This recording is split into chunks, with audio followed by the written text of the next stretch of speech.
Kung na-experience nyo to guys, maraming beses na yung client natin nag-hard reset ng modem.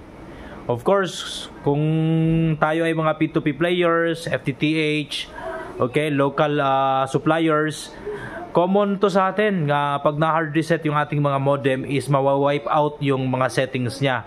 So, gaya nito, mawa-wipe out din ang settings, pero ang kinagandahan ng mga major telcos is yung PPPoE niya o yung account niya is as is, di nawawala. So, yun yung common problem sa atin pag na-hard reset, mawawala yung PPPoE, tapos kung gumagamit po tayo ng EPON na OLT, tapos gumagamit tayong 5v5, gaya nito guys. Ayan, ito is Huawei 5v5 na modem. But kaya pag ito is na hard reset, na wipe out lahat. So ituturo ko sa video to kung paano natin didiskartehan yan guys, okay? Kung ano yung pwedeng remedy at ano yung gagawin natin. So balik tayo sa mga major telcos, gaya nito, Converge. Ayan, may reset button sa likod oh. Kahit unlimited hard reset mo yan, hard reset, yung Wi-Fi settings lang or yung mga settings niya magbabalik sa default. Okay? So yung account mo is hindi mawawala. Continuous internet ka pa rin. For example, simplihan pa natin para sa mga kapatid nating mga newbies. Nag-change password ka ng inyong router neto ni Converge o di kaya ni PLDT. Eto, nag-change password tayo. Ito yung default password niya nandito sa likod. Pag gusto mong ibalik yung default password niya, hard reset mo lang to. Ayan, hold press mo to 20 seconds, magre-reboot yan. Automatic babalik sa default yan. So ayan, set aside natin yan. Dito tayo kay PLDT, ganun din. Pag na hard reset natin to guys, ito sa gilid naman yan, ayan. Pag ito na hard reset, hold press mo 20 seconds, magre-reboot. Okay, na hard reset na, back to default. Kinagandahan nila guys is automatic still after reboot, may internet pa rin. Ayan. So ito yung main topic natin. Nahulog pa. Ito yung main topic natin. Kasi ito yung mga usual ginagamit. Ang daming gumagamit nito guys. Isa na rin ako doon. Si Huawei 5v5. Matikas to guys when it comes to ano talaga, yung DB niya, yung range. Maganda to guys. Maganda talaga kaya nagustuhan ko to. So, etong mga model na to is by default is ayan. Ano siya? GPON. Ito nakikita natin sa likod guys oh. GPON. ONU. So, halimbawa, pagka meron tayong ULT tapos gamit natin na OLT is ano, EPON. So, mangyayari guys, etong GPON na to na modem, i-reflash natin to gamit ang firmware. Ipapasok natin dito yung EPON. Okay? Pag na-reflash natin to guys, magiging EPON na to. Magso-support na siya sa EPON OLT. So, balikan natin yung problema. Pag nag-install tayo, naglagay tayo ng account name na dito guys, na-config na lahat natin, napatakbo na pagana na natin yung Wi-Fi. Di natin maiiwasan guys. Halimbawa, may customer, gusto nilang palitan yung password. Ang typical at ang usual naman kasi na alam ng mga kliyente kasi hindi sila ganun kateki. Kung gusto nila lang ibalik yung default password, easy hard reset lang nila. Ganito, gaya ng ginawa natin kay main telcos. Hard reset. Pero ang pangit na ito kasi guys, pagka nag-hard reset kayo, mawa-wipe out yung firmware niya na EPON firmware.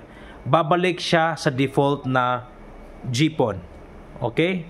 So may mga tricks din dito guys na stay put na siya as EPON. Pero separate video yon, hindi yon ugma sa ating topic ngayon.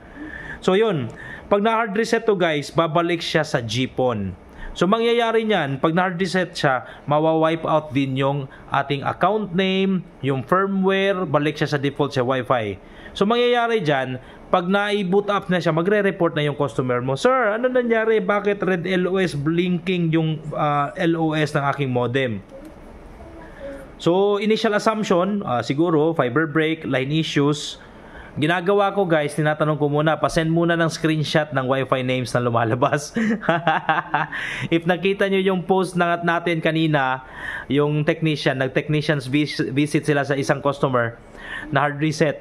So yun nga, pinasend ko ng screenshot, ang lumabas is wireless net. Ito guys, etong model na to is wireless net yung default na Wi-Fi name. So syempre pag na hard reset siya, alam na natin na Wi-Fi name lalabas is wireless net. So from there, alam na natin na hard reset. So solution yan guys is reflash. I-reflash natin na yan, itong modem na lang, magdadala ng laptop yung technician sa bahay nila. Reflash. After reflash, reprogram, plot ulit ng PPPoE ng account name. Ang problema nun is sakit sa ulo kasi di talaga maiiwasan. Imagine how many clients, let's say for example 2,000 clients meron ka, 1,000 clients, o sabihin na natin 100 clients. Out of 100 clients, merong 5 na magre-report sa isang araw na na-hard reset yung modem niya. Aside from expenses yan, gasto sa operational side natin. Kakain ng oras yan. Instead, igagawa pa natin ng project. So, etong ituturo ko sa inyo guys is yung solution. Yan. Siyempre, yung channel natin, huwag tayong mag-focus sa mga negative side. Yes, may negative side to dahil sa reset. Pero paano natin i-counter yon? Anong resolution ang gagawin natin para hindi na mangyayari yun at may iwasan? Ayan. So, pasok tayo sa next topic. Set aside na naman natin to. Ayan. Dito na papasok ang bagong modem. Ito guys, Xpon ONU.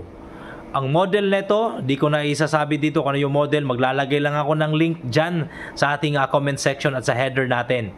Kinagandahan nito, Xpon, di na kailangan ng reflash gaya ng diniscuss ko kanina. Kasi nga, hindi naman siya kailangan ng firmware na Epon kasi Xpon na siya. Nagsosupport na siya ng Epon OLT, nagsosupport na siya ng GPON OLT. And good news pa guys, ang kinagandahan nito guys, ito yung pinaka main na gustuhan ko dito at ito yung pinagkaiba nito sa other Xpon. Yes, tama. Lahat ng Xpon nagsosupport ng Epon, nagsosupport ng GPON. Pero ang kinaibahan nito guys, na totally nagustuhan ko is unlimited reset. Ayan guys, tama po yung narinig nyo guys. Unlimited reset po. Kahit na i-reset mo to ilang beses, 1,000 times. Ayan, i-reset mo. Hanggat di mo papasukin yung internal graphic user niya, pag di mo papasukin yung super admin niya at ima-manual delete mo doon ang account na ipinit-plot mo na PPPoE, talagang hindi siya marireset or mawawipe out ang account name. Ang dito guys, yung hard reset nito sa likod, ang mababago lang niya is yung Wi-Fi name at saka Wi-Fi password. Tama na rinig nyo guys. So yun ang kinagandahan nito. Ayan, unlimited reset. So I hope guys sa short video natin for tonight is meron kayong natutunan. Pagka kayo po ay may natutunan guys, comment, like, and share po sa ating video. At syempre wag nyo pong kalimutang mag-follow. So hanggang dito na lang guys.